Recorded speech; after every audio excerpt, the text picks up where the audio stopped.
내가 또 보니 힘센 다른 천사가 요한계시록 10장 10장 네 했는데 7절 1절 1절에서 7절까지 자 다시 읽겠습니다. 내가 또 보니 힘센 다른 천사가 구름을 입고 하늘에서 내려오는데 그 머리 위에 무지개가 있고 그 얼굴은 해 같고 그 발은 불기둥 같으며 그 손에는 펴 놓인 작은 두루마리를 들고 그 오른발은 바다를 밟고 왼발은 땅을 밟고 3절 사자가 부르짖는 것 같이 큰 소리로 외치니 그가 외칠 때에 7 우레가 그 소리를 내어 말하더라.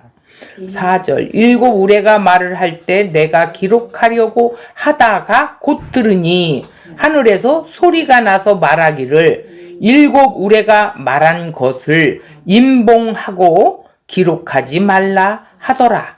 5절 내가 본 바 바다와 땅을 밟고 서 있는 천사가 하늘을 향하여 오른손을 들고 세세토록 살아 계신 이 곧 하늘과 그 가운데에 있는 물건이며 땅과 그 가운데 있는 물건이며 바다와 그 가운데에 있는 물건을 창조하신 이를 가리켜 맹세하여 이르되 지체하지 아니하리니 7째 천사가 소리내는 날 그 나팔을 불려고 할 때에 하나님이 그 종 선지자들에게 전하시는 복음과 같이 하나님의 그 비밀이 이루어지리라 하더라.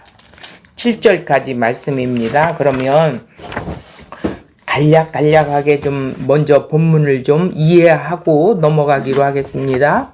자, 내가 또 보니 내가가 누구지요? 요한이죠.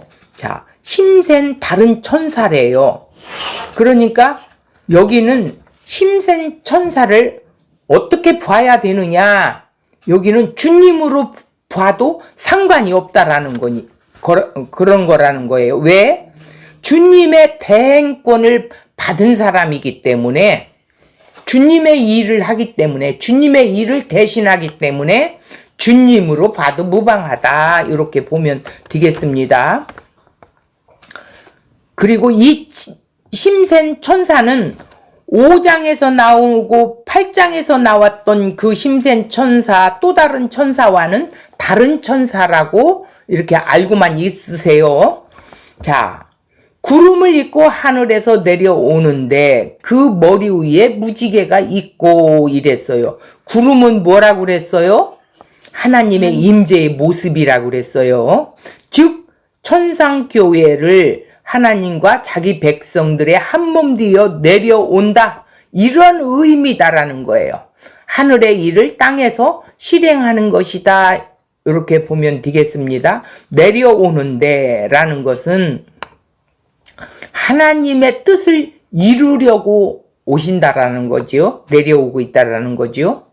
자, 그 머리 위에 무지개가 있고 이것은 예수 그리스도로 주시는 새 언약의 상징이에요. 무지개는 약속의 상징이지요.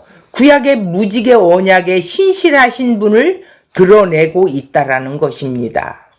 자, 여기에서 보면 1절에 그 머리 위에 그리고 또 그 얼굴은 해 같고 그 발은 불기둥 같으며 그가 5번 나와요. 2절에 그 손에는 펴놓인 작은 두루마리를 들고 그 오른발은 바다를 밟고 왼발은 땅을 밟고 이런 식으로 그가 그렇게 많이 나와요. 자, 보겠습니다. 그 얼굴은 해 같고 라는 것은 예수님과 같은 모습이라는 거예요. 그 발은 어떻게 해요? 불기둥 같으며 불기둥 같다라는 것은 뭐냐면 힘센 천사의 모습을 말하고 있어요. 그러니까 조금 전에 말했듯이 예수님으로 봐도 무방하다 이렇게 말했어요. 왜 그럴까요? 예수님의 일을 어떻게 한다고? 대행하기 때문에 그렇다라는 것이죠. 자, 2절 그 손에 펴놓인 작은 두루마리를 들고 그 오른발은 바다를 밟고 왼발은 땅을 밟고 이랬어요. 그러니까 뭐라고 말하느냐면 두루마리를 들고라는 것은 예수님이 이루신 십자가를 말하는 거예요. 즉 하나님의 말씀, 예수님을 상징하는 거예요. 두루마리는 하나님의 말씀을 상징하는 거고 십자가에 예수님이 다 이루어 놓으신 내용들이라는 거예요. 그러니까 말씀이지요. 자, 그런데 여기에서 뭐라고 말하느냐면 오른발은 바다를 밟고 왼발은 땅을 밟고 이것은 뭐냐? 하나님과 온 세상을 하나님께서 온 세상을 밟고 있다라는 의미로 보면 되겠어요. 즉 예수 그리스도가 다스리는 상태, 이미 십자가로 십자가로 이루어 놓으셔서 지배하시고 통치하고 계시다, 이런 뜻으로 보면 된대요. 자, 3절 사자가 부르짖는 것 같고 큰 소리로 외치니 그가 외칠 때에 일곱 우레가 그 소리를 내어 말하더라 이랬어요. 자, 일곱은 뭐라겠어요? 완전한 여호와의 소리라는 거예요. 번개, 우레라는 거는 번개, 천둥 같은 소리죠. 자, 그러니까 하나님의 외치는 소리라는 거예요. 이 외치는 소리는 완전한 여호와의 소리다. 그 소리의 모습이랄까? 이것은 번개 같고 천둥같이 들리더라 이런 거예요. 자, 여기에서 4절을 보겠습니다. 일곱 우레가 말을 할 때에 내가 기록하려고 하다가 곧 들으니 하늘에서 소리가 나서 말하기를. 그러니까 요한이 이제 뭐 기록을 하려고 준비했을 거 아니에요? 그런데 우레소리가 나는 거예요. 아, 그러면 기록해야겠구나 했는데 여기에서 소리가 나서 말하기를 뭐라고 하냐면 일곱 우레가 말하는 것을 인봉하고 기록하지 말라 이렇게 하더라는 거예요. 그 우레소리가 나는 소리를 기록하지 말고 인봉해버려, 막아버려, 덮어버려 이런 소리예요. 닫아버려 이런 거예요. 그러니까 공개하지 말아라. 언제 공개가 되느냐? 일곱 나팔을 불 때 공개가 된다라는 뜻이에요. 화가 지금 2번 지나갔어요. 한 번은 언제냐면 11장에 15절에 가면 7째 나팔을 불 때가 오거든요. 그때 그 화가 3번 화 했는데 2화는 지나갔는데 아직 화 하나가 지나가지 않았어요. 그거는 나팔을 불 때 공개한다라는 뜻입니다. 자, 5절 보겠습니다. 내가 본 바, 요한이 봤어요. 바다와 땅을 밟고 서 있는 천사가 하늘을 향하여 오른손을 딱 들었어요. 이것은 지금 5절에 반복하는 내용과도, 아니 2절과 5절이 반복되는 내용이에요. 2절에서 했던 내용을 5절에 다시 한번 심오하게 반복을 했다라는 거예요. 그래서 이 힘센 천사가 지금 바다에 땅을 밟고 서 있는 천사가 힘센 천사지요. 하늘을 향하여 오른손은 이렇게 들고 있어요. 발은 이렇게 밟고 오른발 왼발을 밟고 자 이렇게 손을 들고 있다라는 거예요. 자, 이것은 6절에 가보겠어요. 세세토록 살아계시니 곧 하늘과 그 가운데 있는 물건이며 땅과 그 가운데 있는 물건이며 바다와 그 가운데 있는 물건을 창조하신 이를 가리켜 맹세하여 이르되 지체하지 아니하리니 이렇게 했어요. 이것은 지금 5절 6절을 통합해서 봐야 이해가 쉽게 됩니다. 자, 7 천사가 이렇게 지금 손을 탁 양 오른발 왼발 이렇게 바다를 밟고 땅을 밟고 오른손은 탁 들고 뭐라고 외치느냐? 세세토록 살아계시니 곧 하늘과 그 가운데 있는 물건이며 막 이렇게 물건이며 하늘에 있는 물건이 뭐예요? 해, 달, 별 등등이겠죠? 자, 땅과 그 가운데 있는 물건이며 이건 뭐겠어요? 땅에 있는 동식물 그리고 사람까지. 자, 바다와 그 가운데 있는 물건을 뭐예요? 바닷속에 있는 물고기들 또 물 안에 사는 모든 종류들이죠. 모든 것들을 창조하신 하나님께 손을 들고 이렇게 말하고 있는 거예요. 그러면서 뭐라고 그래요? 물건을 창조하신 이를 가리키면서 맹세하여 이르되 지체하지 아니하리니 뭐라고? 7절에 가니까 일곱째 천사가 소리내는 날 그 나팔을 불려고 할 때, 그러니까 이 7절은 아직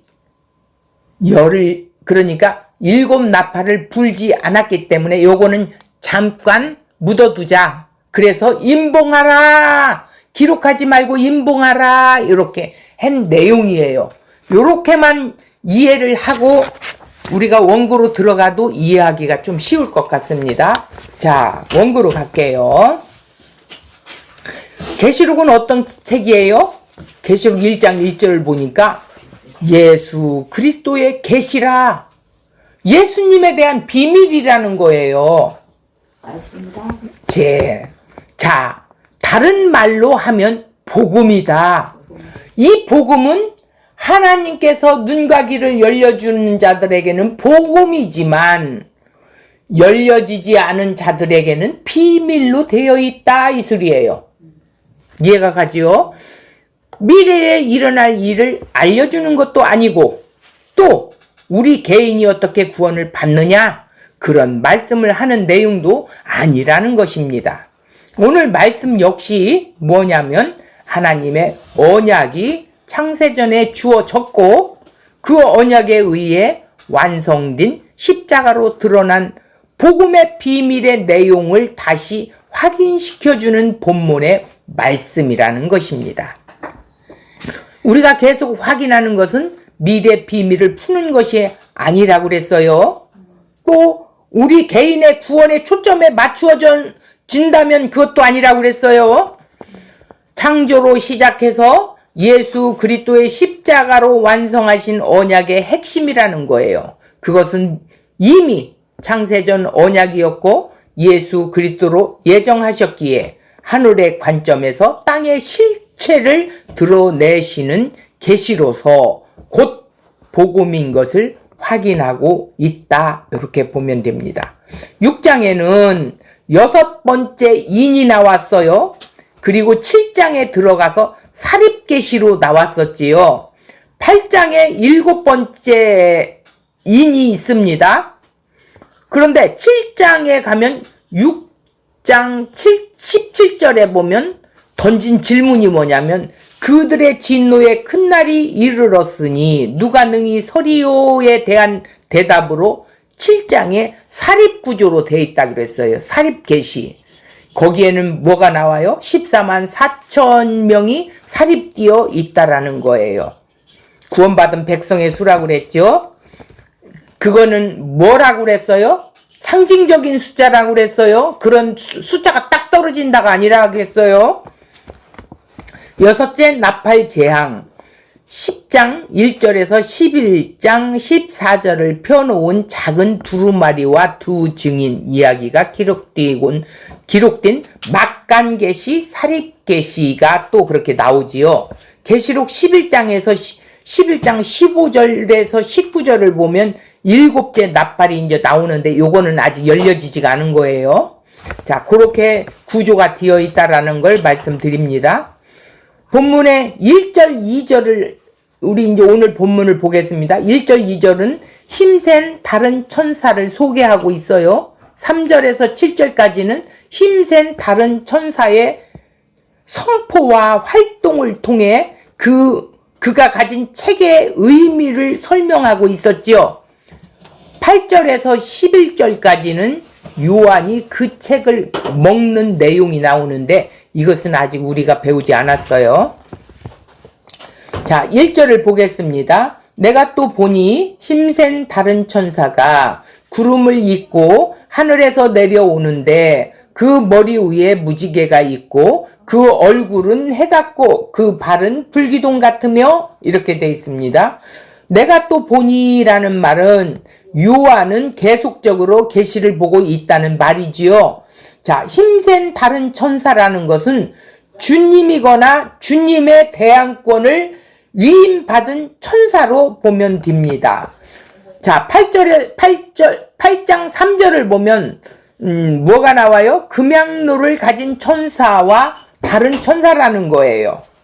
또 7 나팔을 부는 천사들과도 다르다고 아까 말했습니다. 또 5장 2절과 18장 21절은 힘센 천사라고 동일한 표현을 하였지만 다른, 알론, 다른이라는 건 헬라어로 알론, 같은 종류 안에 다른 것을 말하고 있다 이런 뜻을 말한대요. 하나님께서 보내심을 받은 자 중에 다른 존재를 말씀한 것이라는 거예요. 성경에서 말씀하는 천사라고 하는 개념은 구약에서는 예수 그리스도를 보여주는 것이고 신약에서는 예수 그리스도와 더불어 보냄을 받은 자다 이렇게 본대요. 왜 보냄을 받은 자요? 예수님의 일을 그대로 대행을 하기 때문에 보냄을 받은 자다 이렇게 보면 됩니다.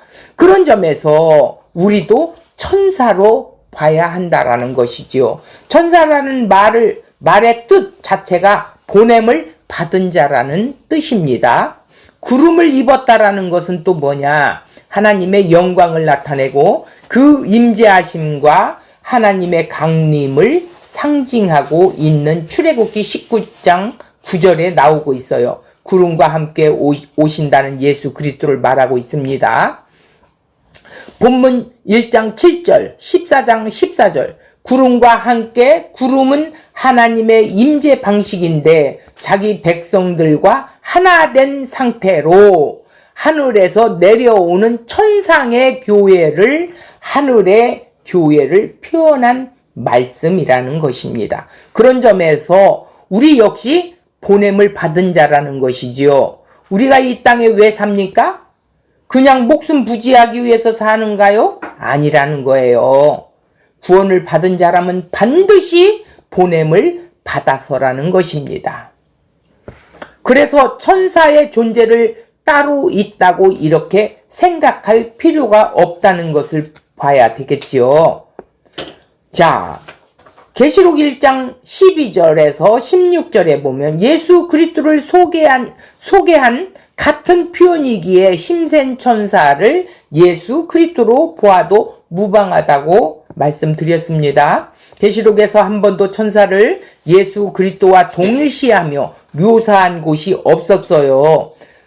다만 예수 그리스도의 일을 이 땅에 그대로 수행하고 있다는 측면에서 천사로 표현하고 있다는 것 뿐이지요. 그런 점에서 그리스도로 보아도 상관이 없다라는 것입니다. 하늘에서 내려오는데 라는 뜻은 하늘의 일을 땅에 시행한다는 점이에요. 그러니까 예수 그리스도로 보아도 천사라 해도 상관이 없다라는 것이죠. 중요한 것은 다 예수 그리스도의 모습을 하고 지금 나타내므로 예수 그리스도의 일을 이 땅에 시행하고 있다고 보시면 된다라는 것입니다. 자, 1번을 보면 그 머리 위에 그 무지개가 있고 이렇게 나와요. 그 무지개라고 하는 것은 보좌에 둘러있는 무지개를 말하고 있어요. 4장 3절을 보면 그리스도로 주시는 새 언약의 상징을 말하고 있어요. 구약에서 무지개 언약의 신실하신 분을 드러내고 있죠. 이런 점에서 무지개가 있다는 의미는 바로 하나님의 언약으로 일하시는 그 신실함을 나타내고 있다는 표현이에요. 자, 2번을 보겠어요. 그 얼굴은 해 같고 이렇게 나오는데 1장 16절에서 얼굴이 해가 힘있게 비치는 예수 그리스도의 같은 모습이라는 거예요. 자, 마태복음 13장 43절에 보니까 하늘의 의인들이 해같이 빛나더라 이런 말씀이 있어요. 결국 이 존재는 예수 그리스도로 인해서 그 얼굴이 해같이 빛나는 것입니다. 그러니까 그리스도의 모습을 반영한 것이지요. 천사들을 표현을 통해 바로 예수 그리스도 일을 하는 모습을 나타내고 있는 것이에요. 세 번째는 그 발은 불기둥 같으며 라는 것은 광야에서 이스라엘에게 임재한 하나님을 나타내는 표현이지요. 불기둥, 구름기둥으로 그들을 인도하셨잖아요. 출애굽기 13장 21절에 보면 이 모든 표현은 힘센 천사가 하늘의 권세를 위임받아 보냄을 받은 점에서 다른 일을 행하는 것이 아니라 무엇을 행해요? 예수 그리스도의 일을 행한다는 뜻을 말하고 있어요. 이 모습은 계시록 3장에서 본 예수 그리스도의 영광된 모습이에요. 물론 구약에서도 이런 표현들은 하나님의 영광으로 표현하고 있어요. 그래서 계시록 4장의 보좌에 앉으신 이의 모습이 기도의 모습이었지요. 천사가 이런 영광의 모습으로 나타난 것은 영광의 주님으로부터 보내심을 입었기 때문이라는 거예요. 자, 2절 보겠습니다. 그 손에는 펴놓인 작은 두루마리를 들고, 두루마리가 뭐예요? 말씀이죠. 말씀을 기록한 책. 그 오른발은 구약 성경입니다. 오른발은 바다를 밟고 왼발은 땅을 밟고 그 손에는 펴 놓인 작은 두루마리가 있다라고 이렇게 말하고 있는데, 요게 이제 네 번째예요. 아까 1, 2, 3, 4예요. 자, 5장의 7인으로 봉하였어요. 하나님이 하시는 일과 뜻과 계획인 하나님의 나라의 책이 예수 그리스도에 의해 열려 있다는 것입니다. 이제 책이 열려 있어 공개되었고 다 드러났어요. 이 책은 하나님의 오른손에 있는 두루마리 책을 죽임당한 어린 양이 받으신 거예요. 그 어린 양이 받은 책을 천사가 들고 있다는 것은 그 계시의 말씀이 어떻게 전달하며 성취되는지를 보여주고 있다. 이 부분이 중요합니다. 이 책을 요한이 받아 먹게 됩니다. 그렇게 하면 이 말씀이 증인이 된다는 거죠. 이 말씀의 증인이 되는 거예요. 그게 천사가 하는 일이에요. 천사가 그 책을 들고 섰는데 오른발은 바다를 밟고 왼발은 땅을 밟고 서 있어요. 바다와 땅은 하늘과 대비되는 온 세상을 말하고 있는 거지요. 그러므로 온 세상에 선포되고 이루어질 말씀임을 보여주고 있다라는 거예요. 바다를 밟고 땅을 밟는다라는 건 온 세상에 이 말씀을 이제 풀어낸다라는 거였죠. 자, 다섯 번째는 오른발은 바다를 밟고 왼발은 땅을 밟고, 이게 2절에 있었던 내용이 그대로 나오는 거예요. 바다와 땅이라는 온 세상의 지배권을 의미하는데 보내심을 받은 자를 통해 하나님의 말씀이신 예수 그리스도에 의해 다스려지는 상태를 표현하고 있습니다. 열려져 있는 책을 들고 바다의 땅을 밟고 있다는 것은 이미 십자가로 완성된, 다 공개된, 드러난 말씀으로 이 세상을 지배하고 계신다는 것입니다. 그분이 예수 그리스도이십니다. 이 말씀에 의하여 오늘 이 세상은 어떤 세상입니까? 대통령이 경제권을 지배하고 움직이는 세상입니까? 아니죠. 하나님의 말씀에 의해 움직여지고 있는 것이라는 거예요. 대통령들도 예수를 믿지 않는 자들도 하나님의 허락하에 움직이고 있다는 뜻입니다. 자, 3절을 보겠습니다. 사자가 부르짖는 것 같이 큰 소리로 외치니 그 외칠 때에 7 우레가 그 소리를 내어 말하더라 이랬어요. 힘센 천사가 사자의 부르짖는 것 같이 큰 소리로 외치고 있다는 거예요. 사자가 부르짖는 것 같이 같이 부르짖는 것은 여호와의 말씀을 전하는 선지자들이 그렇게 외쳤다라는 거예요. 사자가 으르릉 하는 것처럼 힘세게 이 복음을 선포했다라는 거예요. 메시아가 올 것이다, 올 것이다 했다라는 거예요. 신약에 와서는 이미 예수가 이루어 놓으신 십자가를 드러내고 외쳤지요. 자, 호세아 선지자는 사자처럼 소리를 발하시는 여호와를 말씀했어요. 호세아 11장 10절에 아모스 선지자는 사자가 부르짖는즉 누가 예언하지 않겠느냐고 이렇게 말을 해요. 여호와 하나님께서 사자처럼 부르짖으니 자신은 하는 수 없이 여호와의 말씀을 전한다는 것이 아모스 3장 8절에 나와 있습니다. 그러므로 선지자가 전하는 소리가 사자 소리와 같다고 했어요. 이 비유는 선지자들이 자주 사용하는 것으로 천사가 전하려는 메시지죠. 듣는 자로 주목하고 주의 깊게 하는 것입니다. 그 외침은 일곱 우레가 응답할 만큼 강한 축구가 아니라 촉구 음성이었다라는 소리죠. 그렇게 강하게 우레소리로 이 소리는 일곱 우레가 소리로 말해졌습니다. 일곱 우레가 그 소리를 내어 말하더라라는 것은 내성과 우레는 구약에서 여호와의 하나님의 음성을 표현한다 이렇게 보면 되겠습니다.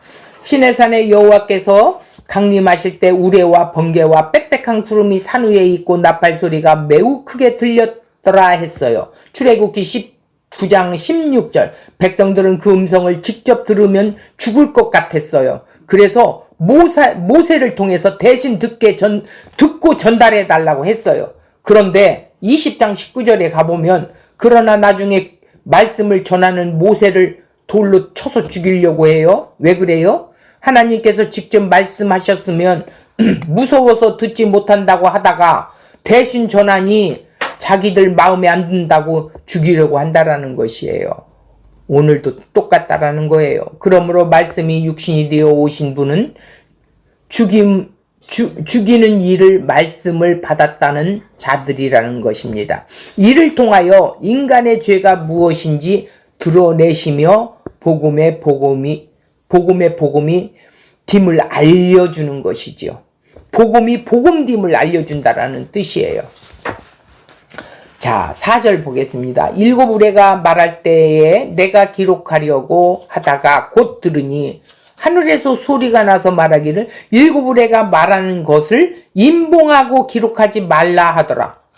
요한이 기록하려고 우레 소리를 듣고 기록하려고 했더니 거기에 소리가 났는데 임봉하고 기록하지 마라 이렇게 했어요. 자, 일곱 우레라는 것은 여호와의 소리 하나님의 우레소리로 표현하여 7번 반복으로 왕으로 좌정하여 통치하는 하나님을 나타내는 거예요. 완전하신 하나님이에요. 내가 기록하려고 하다가 라는 것은 요한은 중요한 의미가 주어진 계시로 생각했기 때문에 그 우레소리를 기록하려고 했었지요. 7 우레가 말한 것을 임봉하고 기록하지 말라 했다라는 것은 임봉하고라는 것은 숨기다. 계시록 5장 1절 22장 10절에 보면 그런데 왜 봉인하고 기록하지 말라고 했을까요? 지금 6번째 나팔이 불리는 중이었죠. 첫째 화 5번째 나팔이며 둘째 화 6번째 나팔이며 그러므로 하나님의 심판을 받은 자들은 7번째 화 내용이 무엇인지 감추어 두고 있다라는 거예요. 그 내용을 모르게 하시라는 거예요. 그러나 요한은 이 내용이 무엇인지 이미 듣고 있었어요. 이 내용은 7절에 보겠습니다. 7 우레를 구약에서 시편 29편 3절에 여호와의 소리가 물 위에 있도다. 영광의 하나님이 우레소리를 내시니 여호와는 맑은 물 위에 계시도다. 여호와의 소리가 힘있으시며 여호와의 소리가 위엄차도다. 물 위에 계시는 것이어요. 물은 홍수를 의미하는 것입니다. 여호와 하나님의 소리인데 설명을 해주고 있어요. 하나님이 우레소리를 내시리라고 했습니다. 요한 사도가 이 말을 배경으로 일곱 우레라고 표현하고 있는 것이죠. 하나님 여호와의 말씀이 선포되어지므로 무슨 현상이 일어난 것일까요? 물론 심판하신 하나님이 드러났습니다. 요한은 일곱 우레의 소리를 들었기에 기록하려고 했는데 하지 말라는 것이었죠. 자, 5절 보겠습니다. 내가 본 바 바다와 땅을 밟고 서 있는 천사가 하늘을 향하여 오른손을 번쩍 들었어요. 2절에 말씀한 것을 반복해서 해요. 자, 바다를 밟고 땅을 밟고 왼발 오른발 그리고 오른손을 번쩍 들었어요. 요한이 본 바다와 땅을 밟고 서 있는 또 다른 천사가, 힘센 천사가 하늘을 향하여 오른손을 들고 있어요. 이 천사가 책을 들고 서 있다라는 거예요. 이 책은 주님께 받은 하나님의 말씀이라는 거예요. 그 두루마리 책에 말씀을 받은 천사가 오른손을 하늘을 향하여 들고 있으니 왼손에는 책이 있다고 봐야겠지요. 자, 6절을 나가겠습니다. 세세토록 살아계신 이 곧 하늘과 그 가운데 있는 물건이며 땅과 그 가운데 있는 물건이며 바다와 그 가운데 있는 물건을 창조하신 이를 가리켜 맹세하여 이르되 지체하지 아니하리니. 이것은 뭐예요? 하나님을 찬양하는 거지요. 두 손을 들고 그러면서 그 하나님은 창조주 하나님이시다. 그것을 드러내고 있어요. 하늘을 향하여 오른손을 들고라는 것은, 손을 드는 것은 고대 이스라엘에서 맹세할 때 행위라는 거예요.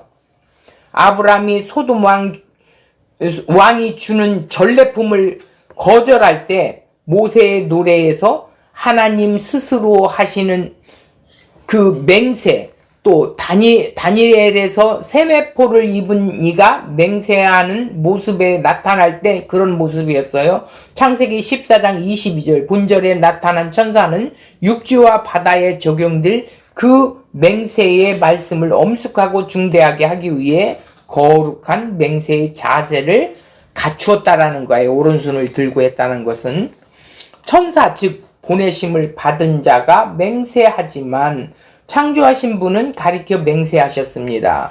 창조하신 분을 가리켜 맹세했다는 것은 하나님의 말씀의 능력으로 그렇게 이루어 주신다는 것이고 말씀하신 예수 그리스도의 오심으로 십자가의 온전히 다 이루어졌다라는 뜻입니다. 이미 십자가에서 이루어진 일을 기록하고 있기에 여섯째 나팔 소리와 일곱째 나팔 소리 사이에서 그 일곱 우레의 소리를 듣기는 하였지만 기록하지 말라는 음성을 들었습니다.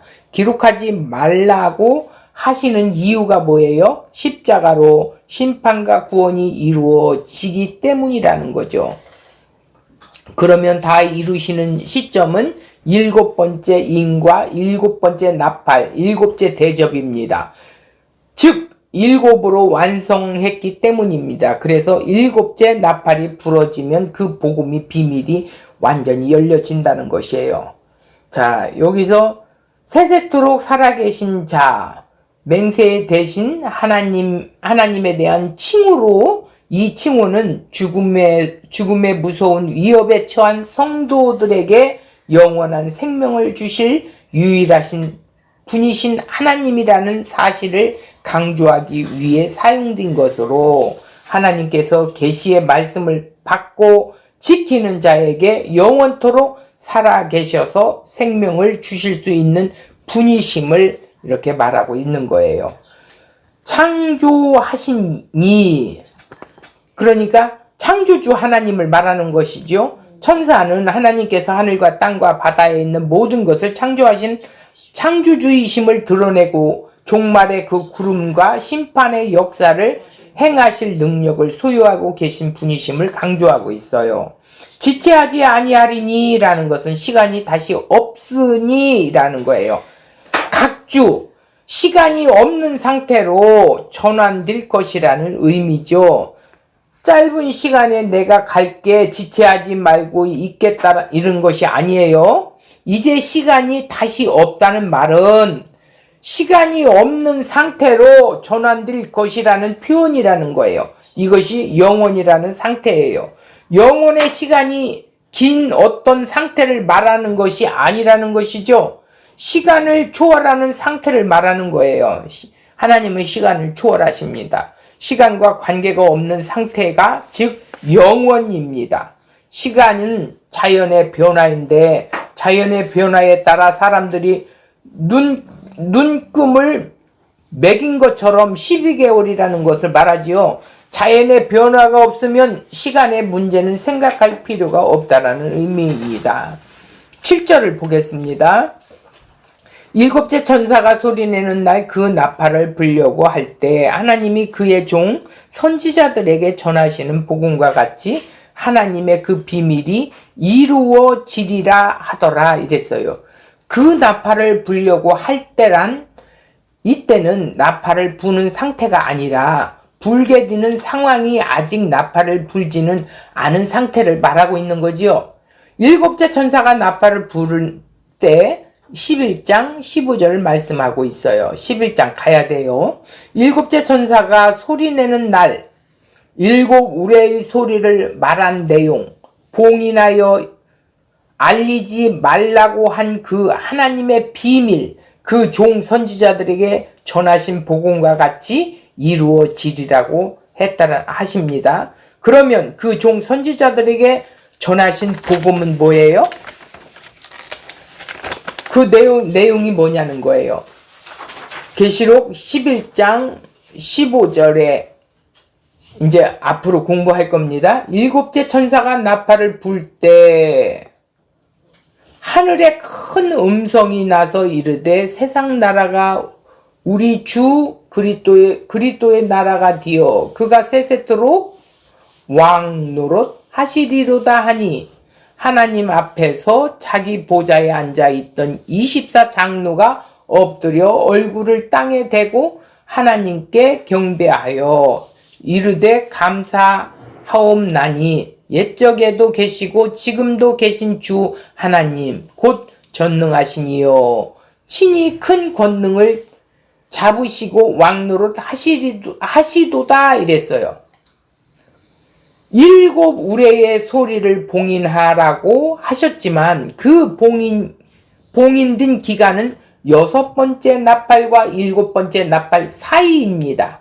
그러므로 사도 요한은 십자가 이전 시점 이끌어내서 십자가로 일어나는 하나님의 심판과 구원을 보는 것이라는 거죠.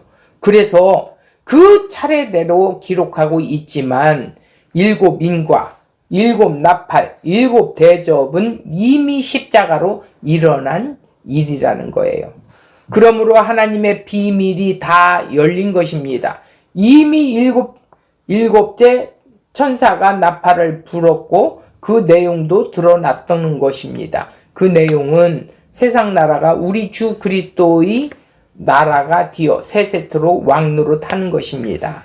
이 선포에 24장로가 찬송을 하고 있었지요. 일곱 우레가 말한 것을 임봉하고 기록하지 말라라는 것은 그 내용은 우리 주와 그의 그리스도의 나라가 되어 그가 세세토록 왕노릇 합니다. 이것이 눈에 보이지 않지만 믿는 자들이 있습니다. 이들은 성령이 임하여 하나님의 말씀을 믿게 되는 것입니다. 이런 사람들은 세상에 아무리 요란하여도 그런 것에 놀라거나 두려워하지 않습니다. 이미 완성을 알기 때문이지요. 하나님의 그 비밀 예수 그리스도이십니다. 에베소서 3장 4절에 나와 있지요. 하나님의 나라가 비밀입니다. 그 왕국이 예수 그리스도예요. 일곱 우레가 밝히는 것 같은 말씀으로 주어진 것은 영원이라는 것입니다. 하나님의 비밀이 무엇입니까? 복음입니다. 왜 복음이 비밀입니까? 복음은 다 공개되어 있습니다. 십자가에서 죽은 예수가 다시 살아났지 않습니까? 그 십자가로 하나님의 뜻을 다 이루셨어요. 그가 부활 승천하셨고 오늘 또 온 세상을 다스리고 있어요. 그리고 복음이 땅끝까지 증언되어 자기 백성들을 다 찾아내시며 다시 오실 것입니다. 그리하여 새 하늘과 새 땅이 열리게 되게 되죠. 이러한 복음이 하나님의 비밀인 것은 이 복음을 믿는 자들이 있고 믿지 않는 자들이 있기에 비밀이라고 말하고는 것이죠. 믿는 자는 비밀이 아니에요. 믿지 않는 자가 비밀이죠. 그 종 선지자에게 전하신 복음과 같이 이루리라 라는 뜻은 하나님의 구속사역과 심판을 성취시키는 종말에 관한 하나님의 비밀은 선지자에게 전하는 복음과 동일시합니다. 선지자들은 구약 시대뿐만 아니라 신약 시대에 있었던 모든 하나님의 사람들을 가리키는 것으로 그들을 통해 시대를 초월하여 일관되게 종말을 표현한 하나님의 구속과 심판의 메시지를 선포하였습니다. 이 메시지가 곧 복음이지요. 하나님은 종말의 때 이 복음을 성취하실 것입니다. 하나님의 비밀이 누구에게 먼저 알려진 것입니까? 그 종 선지자들에게 먼저 알리신 것입니다. 그 종 선지자들은 구약의 선지자들이죠. 구약의 선지자들은 그리스도 영이 임하여 오실 그리스도를 예언했어요.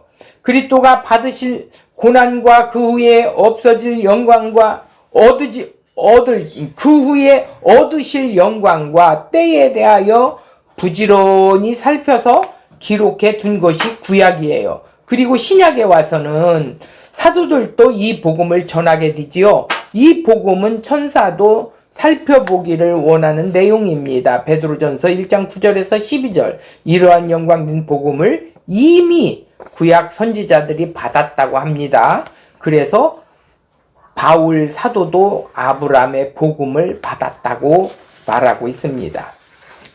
자, 결론을 좀 보겠습니다. 그럼 디모데전서 3장 6절 크도다 경건의 비밀이요 그러지 않는다는 것이 없도다. 그는 육신으로 나타난 바 되었고 영으로 의롭다 하심을 받으시고 천사들에게 보이시고 만국에 전파되시고 땅에 믿는 바 되시고 영광 가운데 올려지셨느니라. 하나님의 비밀인 복음을 여기서는 경건의 비밀이라고 합니다. 이 경건의 비밀이신 예수 그리스도가 무슨 일을 하셨습니까? 천지를 말씀으로 창조하신 그 하나님이 육신이 되어 오셨습니다.